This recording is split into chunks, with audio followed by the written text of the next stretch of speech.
오늘 본문 말씀은 여러분들이 너무나도 잘 알고 계시는 오병이어의 기적입니다. 즉 보리떡 5개 그리고 물고기 2마리로 남자만 5,000명을 먹이고 12광주리를 거둔 그러한 말씀이죠.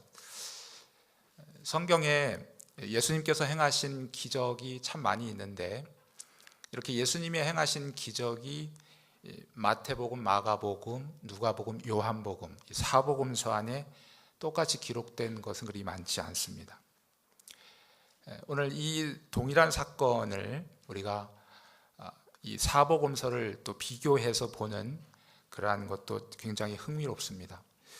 특별히 오늘 우리가 읽었던 요한복음의 내용과 그리고 마태, 마가, 누가 복음에서 기록하는 이 오병이어의 기적의 사건은 조금 차이점이 있습니다. 제가 한 2가지 정도로 한번 살펴보려고 하는데요. 첫 번째는 바로 먹을 것을 구하는 주체가 다르다 하는 것이죠. 마태, 마가, 누가 복음에서는 이제 예수님을 따라온, 예수님의 말씀을 듣고 예수님의 병고침 때문에 예수님을 따라왔던 수많은 사람들을 보면서 그들이 배고프고 또 그래서 기진해 있는 모습을 보면서 제자들은 예수님에게 가서 먹을 음식을 구하고 있죠. 이들에게 어떻게 하면 먹을 것을 줄 수 있겠습니까? 라고 하는 것이죠. 그러니까 그들 입장에서는 너무나도 사람이 많기 때문에 도대체 이걸 어떻게 해야 될지 도대체 알 수 없기 때문에 예수님께 도움을 구하는 것입니다. 그런데 요한복음에서는 오늘 우리가 읽었던 5절 말씀을 보시게 되면 예수께서 눈을 들어 큰 무리가 자기에게로 오는 것을 보시고 빌립에게 이르시되 자, 우리가 어디서 떡을 사서 이 사람들을 먹이겠느냐 라고 오히려 제자들을 향해서 물으셨죠. 자, 예수님의 이 반응은 제자들처럼 도대체 사람이 너무 많기 때문에 정신이 없어서 도대체 어떻게 해야 될 것인가 몰라서 하신 말씀이 아니죠. 그래서 6절 말씀에 보게 되면 이렇게 말씀하심은 친히 어떻게 하실지를 아셨다. 그래서 예수님이 그렇게 말씀하셨습니다. 여러분,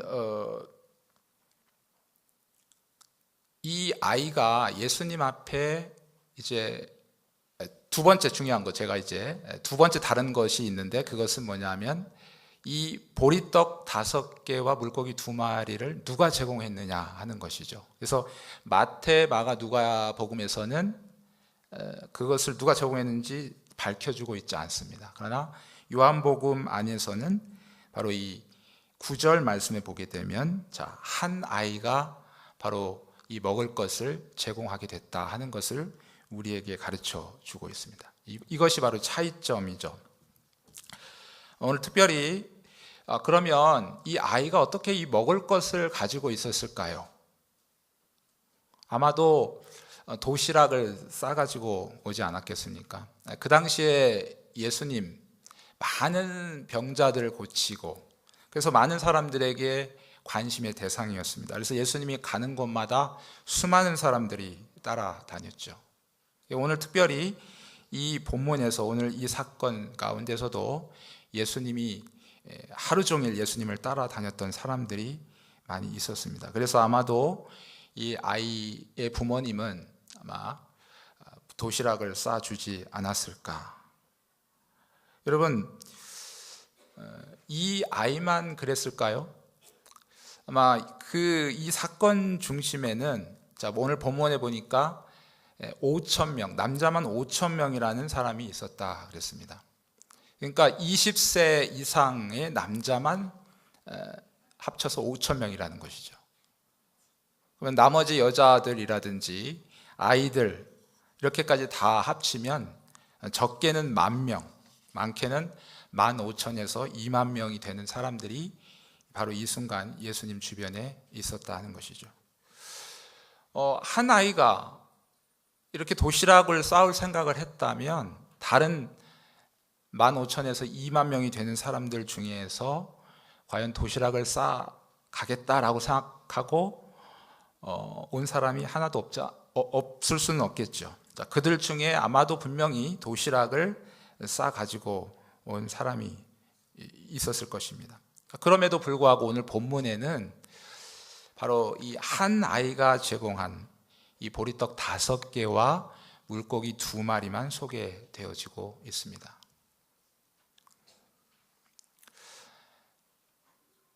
그러면 왜 그렇게 됐을까요? 여러분, 제자들이 믿음이 커서 그렇게 됐을까요? 그러면 자, 여기 분명히 우리 예수님의 능력이 많으시기 때문에 지금 이 아이가 갖고 있는 물고기 2마리와 보리떡 5개면 충분히 여기에 있는 사람들, 이 15,000에서 2만 명이나 되는 이 사람들을 배불리 먹게 하고 그리고 12광주리를 남길 수 있을 것이다 라고 하는 이런 확신에 찬 믿음을 가지고 자, 그거 하나만을 가지고 예수님 앞에 갖다 드렸을까 하는 것이죠. 그건 절대 아니라는 것이죠. 오늘 7절 말씀을 보게 되면 자, 예수님께서 물으시는 대답이 빌립이 이렇게 대답을 합니다. 각 사람으로 조금씩 받게 할지라도 200데나리온의 떡이 부족합니다. 그 당시에 노동자의 하루 품삯이 1데나리온이었습니다. 그러면 200데나리온이면 적어도 지금 이 사람들을 다 먹이려면 7달치 월급을 다 쏟아 부어도 부족합니다 라고 하는 것이죠. 그러니까 제자들은 믿음이 있는커녕 오히려 세상적인 계산에 이미 계산을 갖고 있었던 것이죠.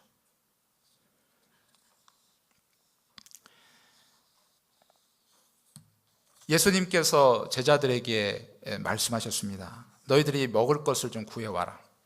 그랬을 때 그 수많은 사람들을 사이로 이 12명의 제자들이 가면서 아마도 먹을 것을 구했을 거라 여겨집니다. 아마 그들 중에는 분명히 이 아이처럼 도시락을 싸온 이들도 있을 거예요. 근데 제자들이 가면서 그 군중 사이를 가면서 자, 먹을 것을 갖고 있는 분들이 좀 있으면 저에게 주시면 함께 나눠 먹을 수 있을 것 같습니다 라고 하면서 아마 사람들의 사이를 갔을 겁니다. 근데 저마다 내놓지 않았죠. 왜 그랬을까요? 하루 종일 이미 굶었고 그리고 자기가 쌓은 이것마저도 내놓는다면 자기는 이제는 더 이상 기진맥진해서 갈 수 없기 때문에 그래서 결국에는 꽁꽁 더 깊이 숨겨놓고 있었을 것입니다. 또 행여나 자기 먹을 것이 보인 제자들에게 그 먹을 것을 들킨 사람들은 제자들이 와서 먹을 것 좀 주셔서 같이 좀 나눠 먹을 수 있도록 해 주십시오 할 때 그들은 단호하게 거절했을 것입니다. 그렇게 이 12명의 제자들이 이 일들을 반복하면서 계속해서 바로 먹을 것을 찾아다니는 중에 드디어 안드레가 바로 발견을 하게 된 것이죠. 9절 말씀에 보게 되면 바로 여기 한 아이가 있어. 자, 이것을 쉽게 보게 되면 주님 드디어 찾았습니다 하면서 그 물고기 2마리와 보리떡 5개를 가진 아이를 데리고 그리고 주님 앞에 왔을지도 모르겠습니다. 드디어 먹을 것을 찾긴 찾았는데 이것이 도움이 될 수 있겠습니까? 많은 하면서 주님 앞에 나온 것이죠. 자, 이 아이의 입장도 한번 생각해 보십시오. 자, 어쨌든 제자들이 막 그냥 강권하듯 어쨌든 자기가 자의로 나왔든 간에 자기가 먹을 것을 예수님 앞에 갖고 나왔어요. 자, 어떤 마음으로 이 아이가 예수님 앞에 먹을 것을 드렸을까요? 이 아이도 믿음이 좋아서 와, 우리 주님 보니까 예수님은 능력이 많으시더라.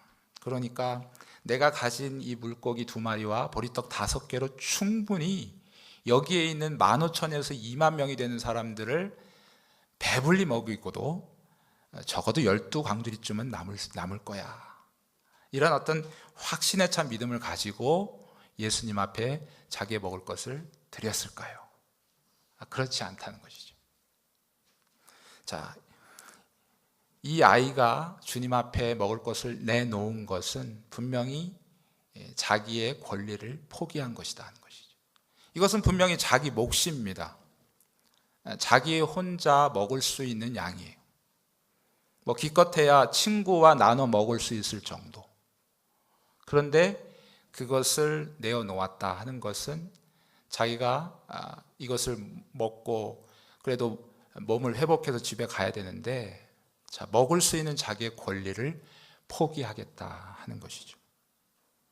예수님은 바로 그 아이의 그 마음을 기쁘게 받으셨다 하는 사실입니다.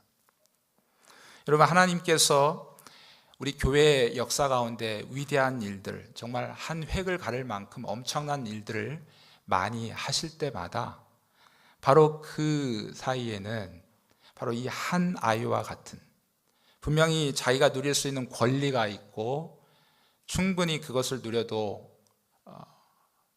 아무 문제가 없는 그러한 모습인데, 그것을 포기하고 자기의 손해를 감수하고 그것을 주님 앞에 드렸을 때에 하나님께서 그것이 사람들이 보기에 비록 보잘것없고 그리고 초라해 보여도 하나님은 그것을 가장 기쁘게 여기시고 그리고 그것을 높이 축사하시면서 정말로 하나님의 위대한 역사를 이루어 가셨다 하는 사실입니다.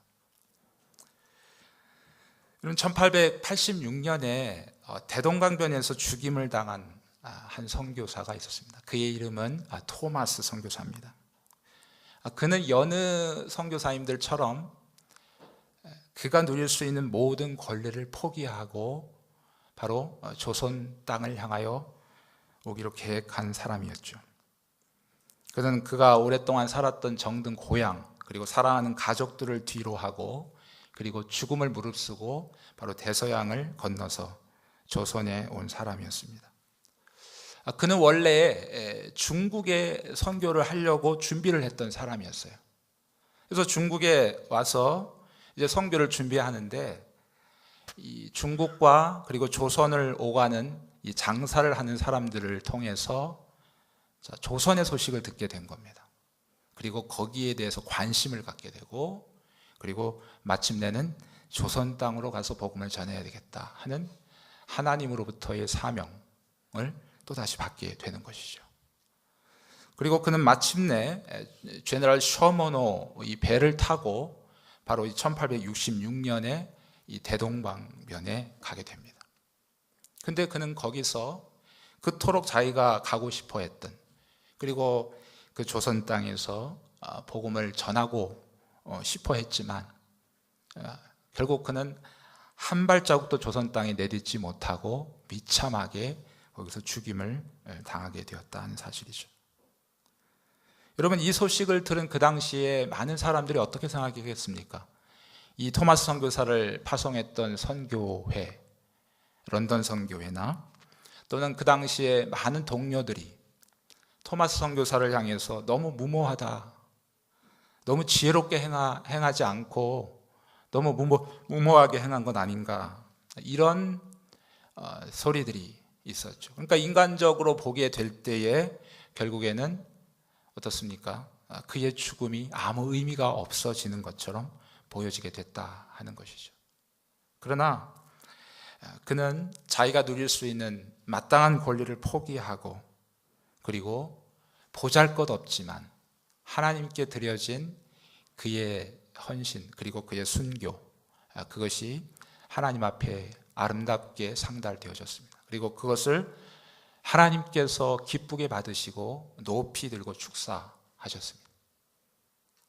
그때 이 아이가 주님 앞에 정말 이 보리떡 5개와 물고기 2마리를 주님 앞에 드림으로 비록 보잘것없지만 그러나 그것을 기쁨으로 주님이 받으시고 축사하실 때 거기에 수많은 사람들에게 바로 배부름을 주고 그리고 12광주가 되는 놀라운 기적의 역사가 나타났던 것처럼 하나님께서 이 토마스 선교사님의 죽음을 결코 헛되게 돌아가지 않게 하셨다. 놀라운 이 조선 땅에 하나님께서 믿는 자들을 세우시고 교회를 세우시는 밑거름이 되게 하셨다 하는 사실입니다. 여러분, 그 이후에 이 토마스 선교사를 죽인 사람이 박충건이라고 하는 사람인데, 이 사람이 결국 토마스 선교사를 죽이면서 그가 피를 흘리며 마지막으로 남겼던 것이 쪽복음이었죠. 지금처럼 우리가 성경 66권을 한 권에다 갖고 있지 않던 시대였습니다. 종이가 굉장히 귀하던 시대였기 때문에, 그래서 마태복음, 마가복음 이렇게 해서 이 성경 권 단위를 하나씩 묶어가지고 그때 이제 성경을 갖고 있었는데, 그 쪽복음을 받아들은 것이죠. 그리고 그것을 가지고 와서 그는 성경을 펴고 읽으면서 거기서 그는 회심하게 되죠. 바로 예수를 믿게 되는 놀라운 역사들이 일어납니다. 그리고 그 이후에 그는 교회의 거룩한 지도자로 세워짐을 보게 됩니다. 또 다른 이 쪽복음을 받아든 그 당시 12살 먹은 최치량이라고 하는 소녀는 쪽복음을 3권이나 받아들었습니다. 이게 뭔지 모르죠. 근데 그는 갖고 있다가 그 당시에 평양성 관리였던 이 박영식이라고 하는 사람에게 이 쪽복음을 건네준 겁니다. 이 쪽복음을 받아든 박영식은 종이가 매우 귀하던 시절이니까 자기 집의 허름한 벽을 이렇게 도배하는 종이로 사용을 했던 것이죠. 한 장 한 장 찢어가지고 자기 집을 도배했다 하는 것입니다. 시간이 지나서 다시 이 최철량은 이 박영식의 집을 방문하게 되죠. 바로 그 자리에서 이 벽에 발라진 이 하나님의 말씀을 읽고 그가 예수를 믿게 됩니다. 그리고 그 이후에 그는 놀라운 교회의 거룩한 지도자로 세움을 받게 된다. 바로 그 자리가 널다리골 교회, 한국교회 최초의 교회가 되어지고, 그것이 나중에 1907년 평양 대부흥운동의 중심지였던 장대현 교회로 크게 부흥하게 된다 하는 사실입니다. 여러분, 하나님께서 바로 이 토마스 선교사님의 그 비록 보잘것없고 작지만 자신을 포기하고 하나님 앞에 드린 그 헌신을 하나님께서 귀히 보시고 이 조선 땅에 거룩한 놀라운 하나님의 역사를 이루어 주셨던 것을 우리가 교회 역사를 통해서 볼 수 있습니다. 여러분, 하나님이신 예수께서 이 땅에 오신 사건도 바로 이것이죠. 하나님은 어떤 분이시죠? 하늘 영광 보좌에 앉아 계셔서 존귀와 영광을 받으시기에 합당하신 분이시죠. 그런데 바로 그분이 자신의 모든 권리를 포기하고 이 땅에 오셨습니다. 그리고 바로 가장 수치스럽고 부끄러운 십자가를 지셨다 하는 사실이죠. 그래서 하나님께서는 이것을 귀히 보시고 바로 그의 이름을 높이 드시고 모든 사람들이 예수의 이름에 무릎을 꿇게 하셨다. 그리고 모든 사람들에게 바로 구원을 허락하시는 놀라운 하나님의 은혜의 역사가 시작되어졌다 하는 사실입니다. 여기에 앉아 있는 우리 유치부, 또 우리 유년부, 초등부 친구들, 여러분들 이렇게 생각할 겁니다. 내가 굉장히 어리고 아무것도 모르는데 내가 무엇을 주님께 드릴 수 있을까?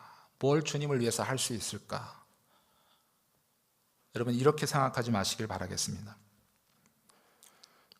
우리 교회에서 주일 오전 9시 또 11시 예배 매주마다 드리고 있는데, 주일 되면 어김없이 주님 앞에 나와 예배하고, 그리고 예배하는 그 시간을 통해 하나님의 말씀을 열심히 배우고, 그리고 월요일부터 또 여러분의 학생의 본분대로 열심히 공부하십시오.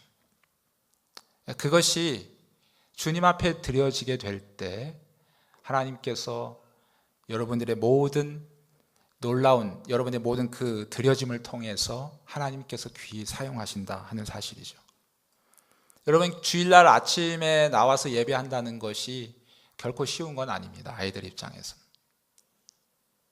월요일부터 금요일까지 토요일까지 학교다 학원이다 시달린 친구들이 이제 토요일 되면 마음껏 놀고 싶고, 그래서 늦게까지 놀고 싶고, 그러다 보면 주일날 아침에 늦게까지 늦잠 자고 싶죠. 근데 그 늦잠 자고 싶은 마음을 꺾고 늦잠을 잘 수 있는 권한이 있는 거죠. 그래도 그 마음, 그 권리를 포기하고 주님 앞에 나오는 거, 이것이 당연한 것이죠. 또 아무것도 아닌 거 평범한 것처럼 보이지만 하나님은 그것을 귀히 보신다는 사실입니다.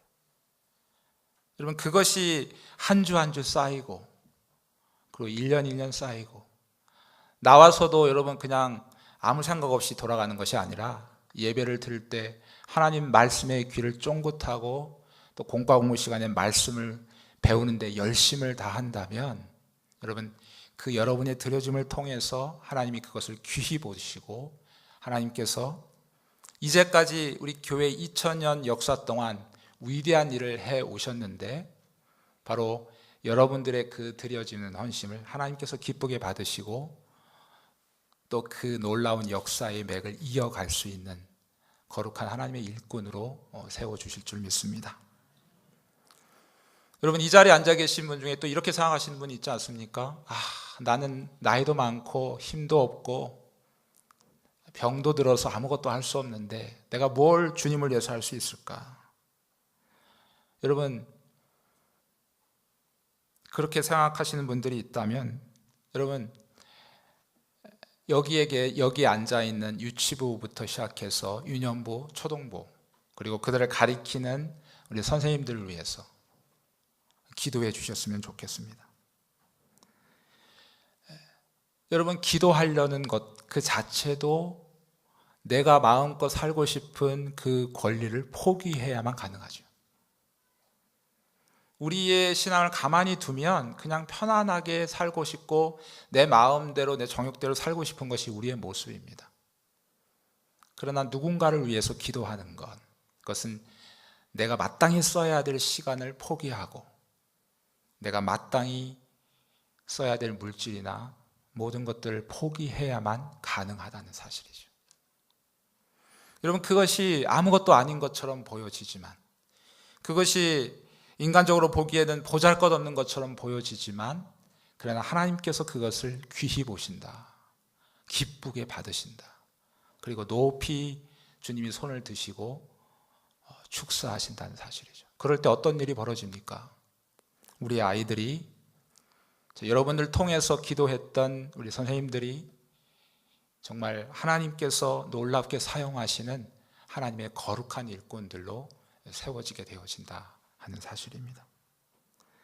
오늘 하나이가 드렸던, 예수님께 드렸던 이 보리떡 5개와 물고기 2마리, 비록 보잘것 없지만 그러나 자신의 권리를 포기하고 자신이 누릴 수 있는 모든 고난을 포기하고 하나님 앞에 드려진 그 모습, 그것이 인간적으로 보기에는 초라하게 보이지만 하나님은 그것을 기쁘게 받으시고, 그리고 놀라운 하나님의 역사를 이루어가는 그러한 밑거름으로 삼으셨다 하는 것을 여러분이 기억하시고, 오늘도 우리 맡은 자리에서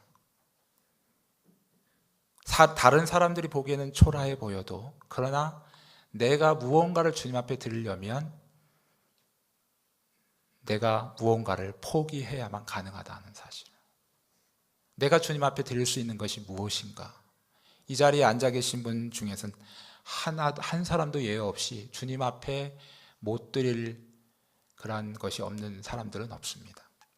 같은 위치에서, 각자의 위치에서 내가 최선을 다해서 주님 앞에 드려질 때 그것을 주님이 기뻐 받으시고 오늘 하나님의 거룩한 역사를 저와 여러분을 통해서 오늘도 이루어 가신다 하는 사실을 기억하시고, 오늘도 그 믿음 위에 굳건히 서시며 또한 우리가 그 하나님의 위대하신 역사를 찬양하는 그러한 저와 여러분의, 또 이 자리에 앉아있는 유치부, 유년부, 초등부 모든 친구들이 다 되어지기를 주님의 이름으로 축복합니다.